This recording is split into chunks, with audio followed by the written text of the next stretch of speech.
ژان کلود تریشه فرانسوی پس از 8 سال ریاست در بانک مرکزی اتحادیه اروپا از اول نوامبر جای خود را به ماریو دراگی ایتالیایی می‌دهد. سرانه کشورهای عضو اتحادیه اروپا روز جمعه با ریاست ماریو دراگی در بانک مرکزی اتحادیه اروپا موافقت کردند.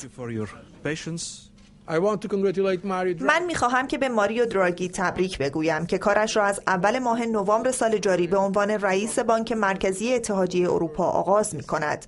من او را می‌شناسم و از تعهدش نسبت به اروپا و توانایی بالایش در امور مالی باخبرم. ما برای او بهترین آرزوها را داریم.